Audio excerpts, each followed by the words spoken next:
ये पुत्र 4 पहर का दिन और 4 पहर की रात्रि देवायाम म्रियते नक्ता व्यवायि न च या व्यय दिवाचार्थे हया राजन कुटुंबाभरणे न च। ये राजा, अरे दिन का समय परिवार के भरण पोषण में धन का संचय करने में चला जाता है, और बेटा रात्रि का जो समय है वह शयन और सहवास में चला जाता है। देवाचार्थे हया राजन कुटुंबाभरणे न च। अब बता बेटा, रात तो तूने सोने में गंवाई, दिन तूने परिवार के भरण पोषण में धन की ढूंढ में धन के संचय में गंवाया, अब कहां समय बचा करेगा? इसमें पुत्र एक काम करे, तस्माद भारत सर्वात्मा भगवान हरिणेश्वर। एवं से राजा, जिस परमात्मा ने तेरी आयु सुधारने, उसके भजन के लिए, उसके मनन के लिए, उसके चिंतन के लिए, उसके निधिध्यासन के लिए अपनी समय सारणी में थोड़ा सा समय निकाला, और पुत्र बिल्कुल नहीं कर रहा है। अरे तेरे 7 दिन है, खटवांग ने 2 मुहूर्त में अपनी आयु सुधारनी, तेरे 7 दिन है। और राजा चल भगवान के विराट स्वरूप की धारणा कर। जिता सनो जिता श्वास हो जितेंद्रिय जिता मना। बोलो जय श्री कृष्ण। आए हुए बहुत सुंदर प्रसंग। जिता सुनो, राजन सबसे पहले आसन पर विजय प्राप्त कर। आए ध्यान देना, आसन आसन में जरूरी नहीं कि आपको मेरी तरह यूं बैठना है। आप गुरु मंत्र की माला जप रहे हैं, या आप हनुमान चालीसा का पाठन कर रहे हैं, या दुर्गा चालीसा का पाठ कर रहे हैं, या कुछ भी कर रहे हैं। आप अच्छा एक नई ट्रेन लेके कि नवरात्रों में कटोरा पर जो बुनी बुने ना आदर पर करते हैं, मानो आप दुर्गा चालीसा का पाठ कर, जरूरी नहीं कि आपको ऐसा रखना। आसन जीतने का अभिप्राय है आपको जिस आसन में सुविधा मिलती आप उस आसन में बैठ जाओ। पांव मोड़ लिया, पांव पसार दिया, लेकिन ध्यान देना भगवती की तरफ पांव न पसारे, है ना। कोशिश करना कि मंडल की तरफ पांव नहीं पसारना, थोड़ा दाएं बाएं पसार। अब जब तक आपका आरती पूरी नहीं हुई, माला पूरी नहीं हुई, दुर्गा चालीसा पूरा नहीं हुआ, हनुमान चालीसा पूरा नहीं हुआ, कोशिश करना अब आपको आसन नहीं बदल। समझ रहे हैं? पांव फैला करके ही रखना। ऐसा नहीं कि एक हनुमान चालीसा का पाठ करने में आपने 50 बार पांव ऐसे सिर कर दिया, कभी उंडा, कभी पंडा, कभी पिछड़ी, कभी टेढ़ा, ऐसा नहीं। इसको कभी जितासन, आसन को जीतना, जितश्वास, पूरा कुंभक और नीचे के द्वारा, यानी कि अनुलोम और विलोम के द्वारा अपनी श्वास वायु पर विजय प्राप्त करना। राजन जितेंद्रिय, उसके बाद में अपनी इंद्रियों पर विजय प्राप्त करना। उदाहरण दिया कैसे, जैसे आप में रास्ते में चलते हैं और अचानक नाली से दुर्गंध आती है, या कहीं पे कोई मरा हुआ पशु है उसकी दुर्गंध आ गई, विचार करो मित्रों क्या होगा? क्या होगा? हाथ अपने आप खड़ा हो जाएगा, अरे नाक को बंद कर देगा। ऐसे तो होते हैं। आप अगर कोई फ्री प्राप्त नहीं खा के वहां पे जो है हमने रुमाल निकालना है, नाक बंद करना है, कभी भी शरण डाले तो नाक बंद कर दे, ऐसा तो नहीं खाना, ऐसा तो नहीं खाना। जैसे दुर्गंध आई अपने आप हाथ खड़ा उठा, और नाक सुखने का साधन है, नाक ग्रहण शक्ति इसके अंदर है, हमने उस शक्ति को अवरोध कर दिया। ये जितने आंख भागे तो रोकना, कान भागे तो रोकना, जीभ भागे तो रोकना, पांव भागे तो रोकना, जितेंद्रिया और जिता मना। राजा ये पुत्र अब अपना मन विजय, अपने मन पे विजय प्राप्त कर, अपने मन के घोड़ों की लगाम को कस के पकड़, इनको खुला न छोड़, इधर उधर न भागने दे। स्थूले भगवते रूपे मना संदार ये दिया। और उसके बाद में भगवान के विराट स्वरूप की धारणा, पाताल में तस्य ही पाद मूलम पठन्ति विपणे प्रपदे रसातल। राजा, नीचे के जो 7 लोक हैं, अतल, वितल, सुतल, तलातल, महातल, रसातल और पाताल, ये भगवान के कमल के नीचे का भाग है। राजन, ऊपर के 7 लोक भू, भुआ, स्वा, महा, जनि, तपि और सत्य, ये कमल के ऊपर का भाग है। नाभि में 7 समुद्र है।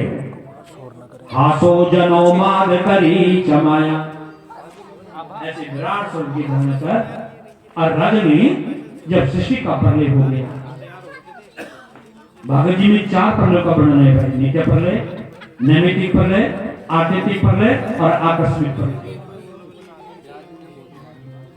आप में जितने भी सूक्ष्म शरीर है, ये ब्रह्मा जी के शरीर के अंदर विलीन हो जाते हैं, या मरता कुछ नहीं है।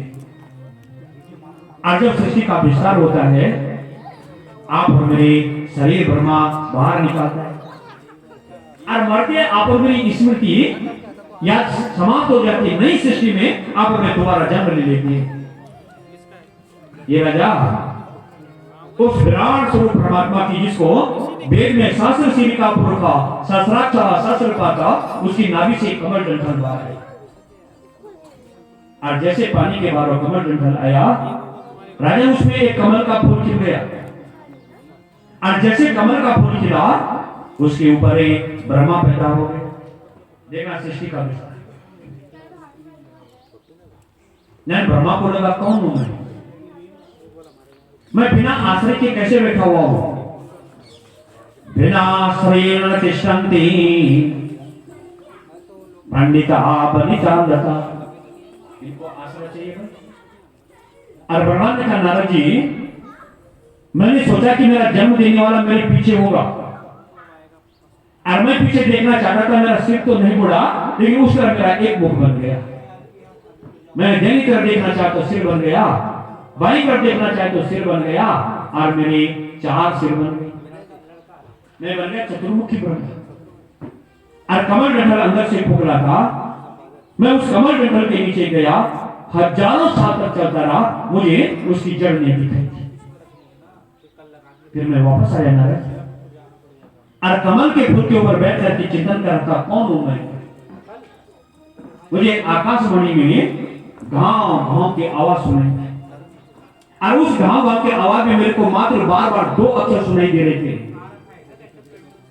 स्पर्शे यद षोडश एकविंशा, स्पर्श व्यंजनों में, यानी कवर्ग, चवर्ग, टवर्ग, तवर्ग में एक 16वां अक्षर, एक 21वां अक्षर। देखना भाई, 16वां अक्षर है ता, अभी पढ़ते थे बच्चे में का है, तो 16वां अक्षर है ता, और 21वां अक्षर होता है प। ये 2 अक्षर मेरे को बार बार ता पा ता पा ता पा ऐसे आकाशवाणी से सुनाई दे रहे। और मैंने मन में विचार किया, ये किसी अदृश्य शक्ति की मेरे लिए गुरु मंत्र है तप। और मैं तपस्या में बैठ गया।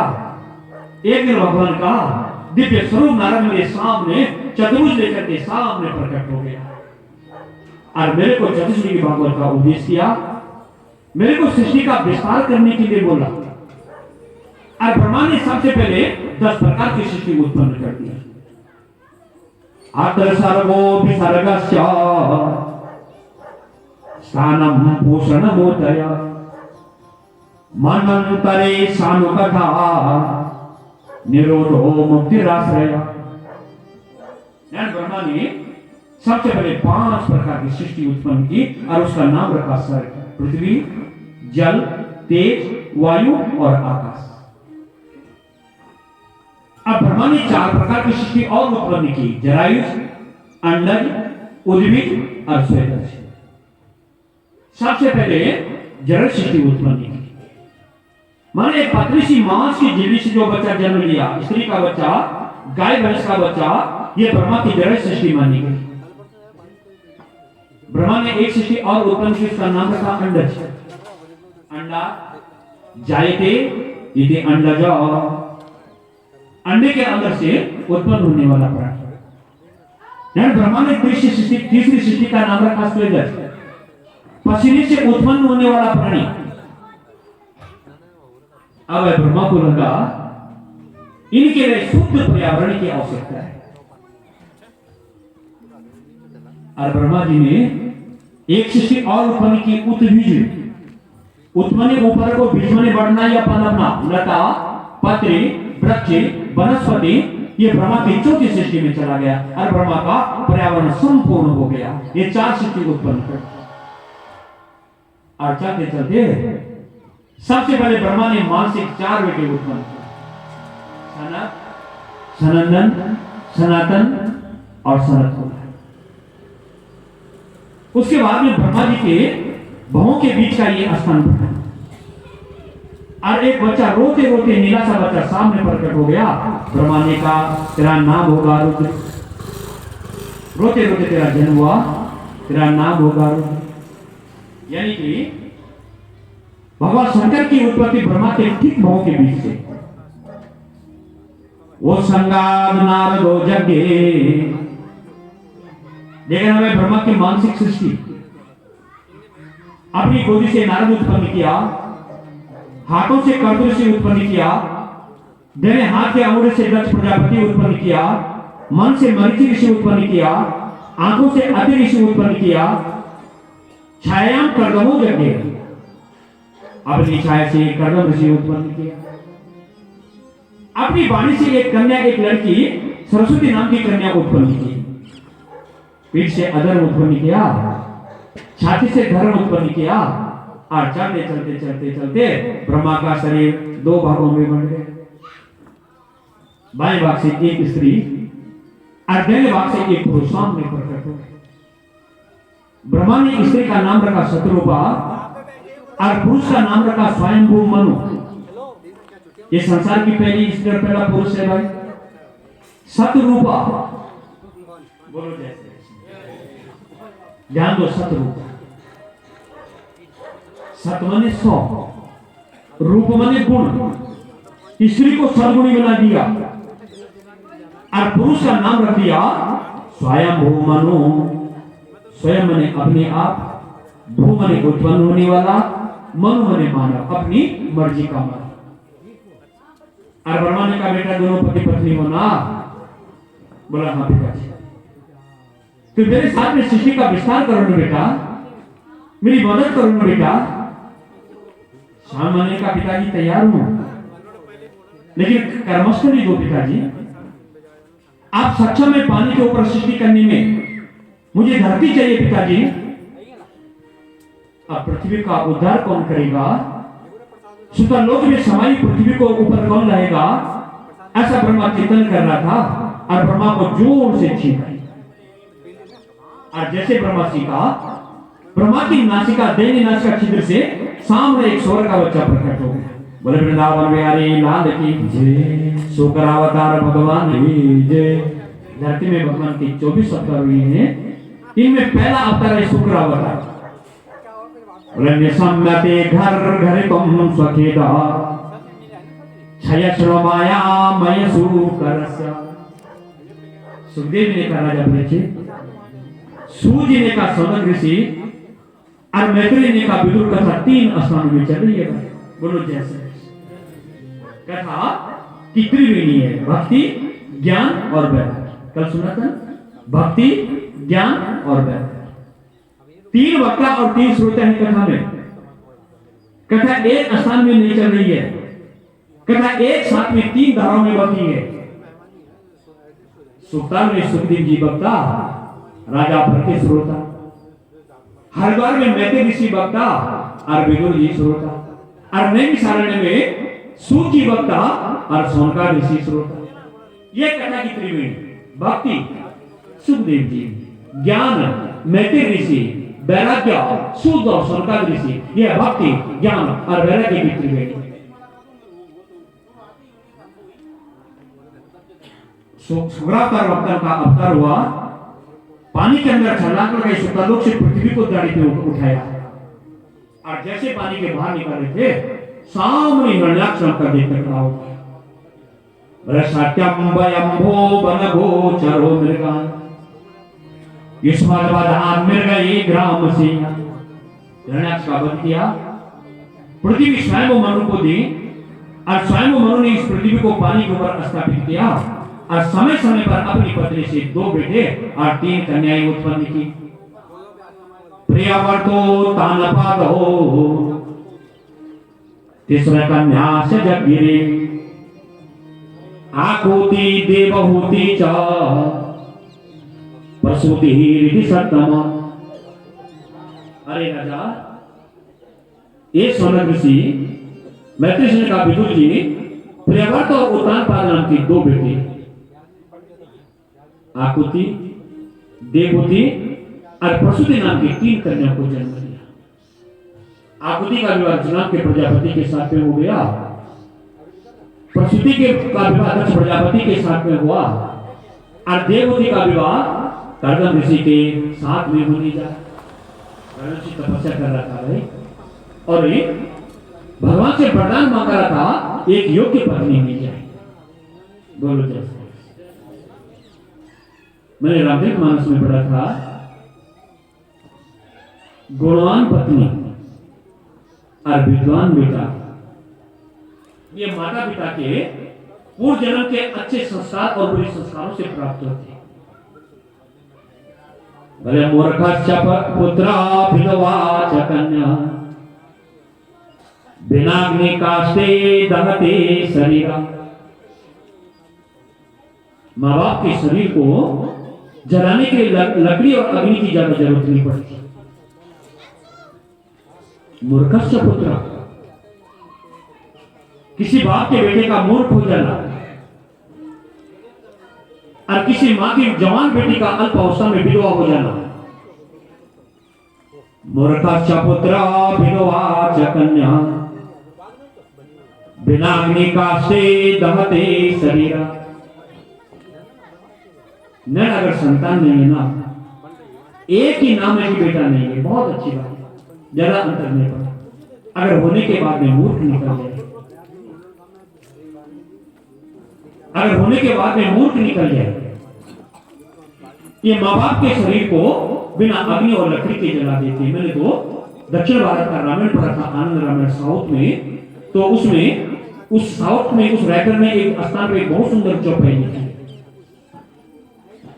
बोले जननी जने तो संत जने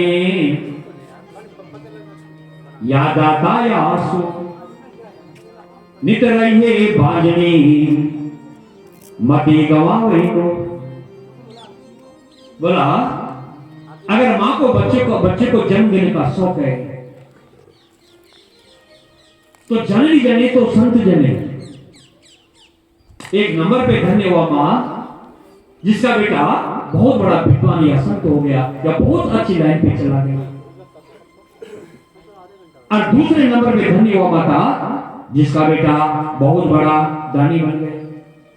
मंदिर में जाते हैं, मस्जिदों में जाते हैं, गुरुद्वारों में जाते हैं, चर्चों में जाते हैं, सार्वजनिक स्थानों में जाते हैं, कई पंचायती घरों में जाते हैं और दानों की लिस्ट लगी हुई है, और उस लिस्ट में उस मां के बेटे का नाम है, उस मां ने उस मां का बच्चे को जन्म देना सार्थक हो गया। बोले जननी जने तो संत जने याद आता यासु। और चौथे नंबर पे धन्यवाद माता जिसका बेटा सूरवीर हो। बोलो जैसे आप में ध्यान दो मित्रों, आराम से अपने काम कर रहे हैं, कोई व्यवधान नहीं है ना। जब मर्जी तब चौपर से काम में सामने के बाजार घूमने चल गई, चाहे रात 11 बजे है, जहां मर्जी वहां चले जाओ, कोई चिंता नहीं। किसकी बदौलत भाई? जब सुबह आपर में खड़े होते हैं उससे कहीं बहुत पहले एक मां का बच्चा अपने सिर में कफन बांधता है, अरे वो भुसंडी को करने में रखा है, यानी कि बंदूक को करने में रखा है।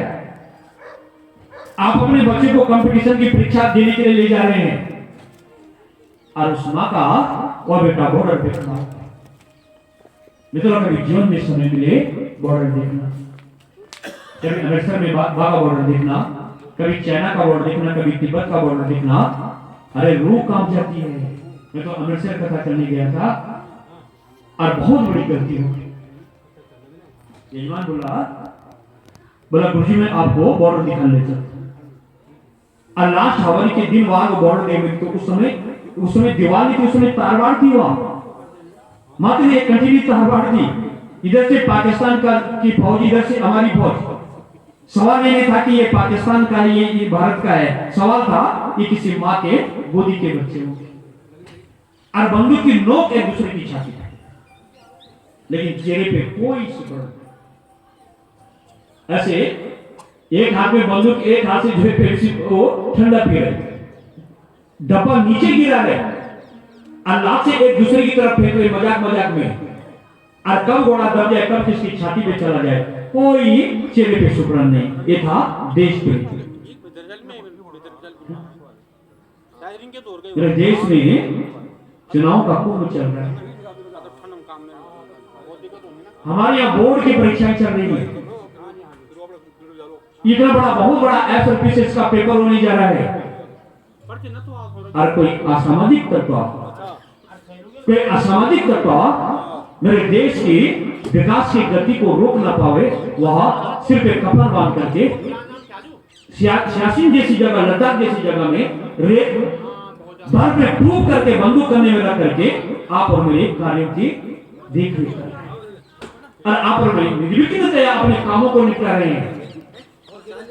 देखना है गलत ने लिखा, क्या बात है कि हस्ती मिटती नहीं हमारी। गालत की पंक्तियां सुनना नहीं। क्या बात है कि हस्ती मिटती नहीं हमारी, सदैव रहे दुश्मन दौरे जमा हमारा। यहाँ कौन नहीं आया, यहाँ गुण आया, या शक आया, या यमन मुसलमान आया, या मलिक अंग्रेज आया, और जो यहाँ आया उसने आप और मेरे को तस नस करने की कोशिश की।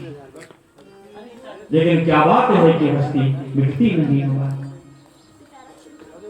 जितना ज्यादा लोग हमें दबाने की कोशिश करते हैं, उतना और आगे बढ़ते हैं, क्योंकि हार अंदर जज्बा पैदा करती है भाई। जो व्यक्ति हार मान करके बैठ गया, समझो वास्तव में ये हार गया।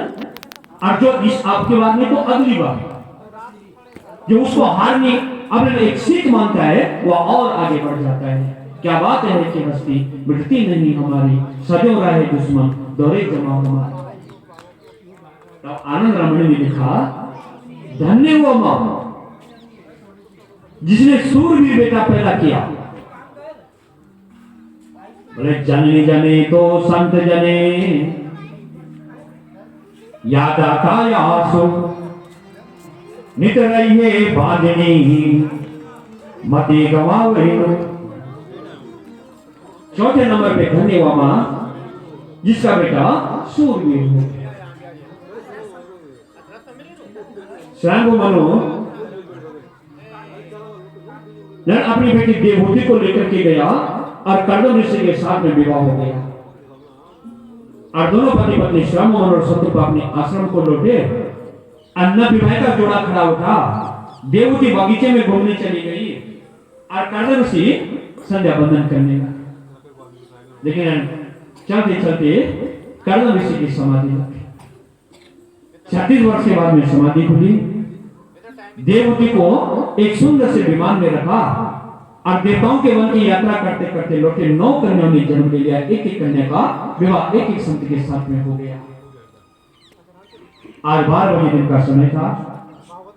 अभिजीत नाम का मूर्त था और कर्दम और देवहूति के घर में उस परमात्मा का कपिल अवतार। कम सुकम पिबती ज्ञानम लाती ददाती इति कपिला। कम मने ज्ञान, कम मने सुख, कम मने जल, कम मने ब्रह्म। यानी कि बोला जो बच्चा जन्म लेकर के अपनी मां को सुंदर सा ज्ञान पिला दे, उस बच्चे का नाम पड़ गया कपिल। कर्दम ऋषि जंगल में चला गया। देवहूति भगवान के सामने खड़ी हो गई। आवाहनम न जानामि तवार्चन। ये पुत्र कुछ नहीं जानता। भगवान ने कहा बोल लो मैया, बेटा मैं भक्ति योग सुनना चाहती हूँ। भगवान ने कहा मैया 9 प्रकार का है। श्रवणम कीर्तनम विष्णु स्मरणम पाद सेवनम। अर्चनम बंधनम दास्यम सख्य आत्मनिवेदन। मैया मेरी पहली भक्ति कथाओं का श्रवण कर, मैया दूसरी भक्ति कीर्तन कर, तीसरी भक्ति उनका स्मरण कर, और मैया चौथी भक्ति कोई ना कोई मेरे लिए सेवा कर, मेरी पूजा कर, मेरी वंदना कर, मेरे को अपना मित्र मान, और अंत में कायेन वाचा मनसेन्द्रियर्वा बुद्ध्यात्मना वा प्रकृते स्वभावा। माया तो सुबह से शाम तक जितने भी सत्कर्म करती है उनको मेरे को अर्पण कर। माँ को भक्तियों के विषय में बताया, ध्यानियों के विषय में बताया। माँ बोली बेटा जो तेरा ध्यान नहीं करता उस अभक्त की अधोगति के विषय में श्रवण करना चाहती हूँ। ये मैया इस परिवार का भरण पोषण करना है मेरा धर्म, जो रात दिन लगा हुआ है, अपने लिए कुछ नहीं कर रहा है। मैं जब उसकी वृद्ध अवस्था आती है, काश श्वास समायुक्ता कंठे चा गुरगुरायते, उसके गले में काश और श्वास जमती है। यमराज के सेवक आते हैं और उसके गले में नागपाश आते हैं। दक्षिण दिशा की यात्रा शुरू होगी। और मैया 84 लाख कुकर और शुकर की योनि का भोग करता है और पुनः मां के घर में आ जाता है। पापा प्रभावात नरकम प्रयान्ति पुनरेव पापी पुनरेव जन्म। पाप के प्रभाव से नरकों में चला गया, फिर नारकी गति का भोग किया, फिर मां के घर में आ गया। और मैया जिसका जन्म और मृत्यु का जो भौतिक संसार है उससे ये मुक्त नहीं हो रहा है। नर मां खड़ी उठी, अपने बच्चे की परिक्रमा की, कबीर भगवान अदृश्य स्थान को, और मां ने भगवान को जाता हुआ देखा, इतने आंसू बहाए, वहां पर एक सिद्धि का नाम का तीर्थ बन गया। और इसी कथा के साथ में 33 अध्याय का तीसरा हिस्सा दे और आज की कथा विराम होती है। कल जब 2 बजे बचे, चौथे स्कंद में सबसे पहले मां सती का चरित्र होगा, उसके बाद में ध्रुव जी का चरित्र होगा, पुरंजन का उपाख्यान होगा, और 5वें स्कंद में प्रियव्रत जी का चरित्र होगा। और कल की कथा का सबसे 5वें प्रसंग है जड़वरती और राजा रहुगण का संवाद। रहुगण तपसा नयाति न चेजया निर्वपणा ग्रहाद्या न छंदसा नैव जलाग्नि सूर्यो बिना महत्पादरजो विषेकम्। जड़ राजा रहुगण पूछेगा ये ब्राह्मण ज्ञान कहां से मिलेगा? जड़वर जी कहेंगे तपस्या से नहीं मिलेगा, बिना महत्पादरजो विषेकम्। ये राजा जब तक किसी महान व्यक्ति के चरणों की धूल तेरे मस्तिष्क पे नहीं लग जाती है। वह कल की कथा का 5वें प्रसंग जड़भरत और राजा रहुगण का संवाद। ये कल की कथा के अंत में करती। अब एक छोटा सा भजन, उसके बाद में आरती, सभी लोग प्रसाद लेते जाए। बोले वृंदावन बिहारी लाल की, श्रीमद् भागवत महापुराण की, साधु गुरुदेव भगवान की जय। जय श्री राम।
केदार नाथ गंगोत्री जय जय यमुनोत्री जय जय गंगोत्री जय जय यमुनोत्री जय जय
तेरी छान अखंड तेरी ज्योत जनी बदरी विशाला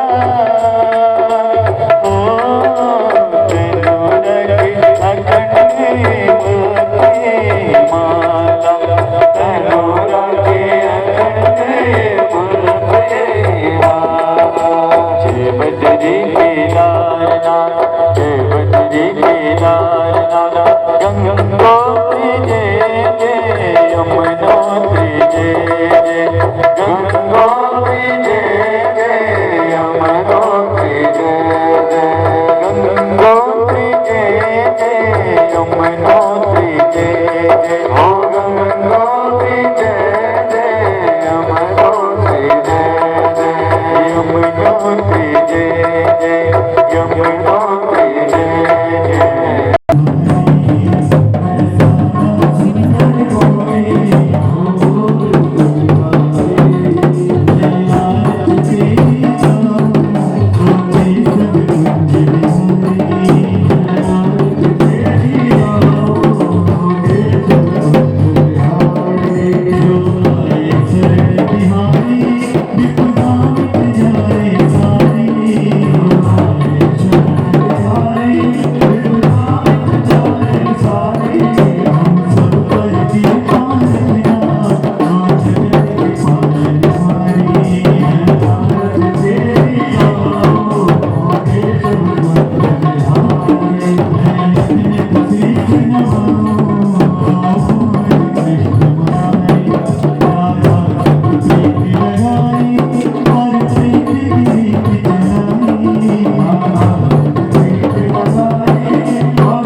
शांति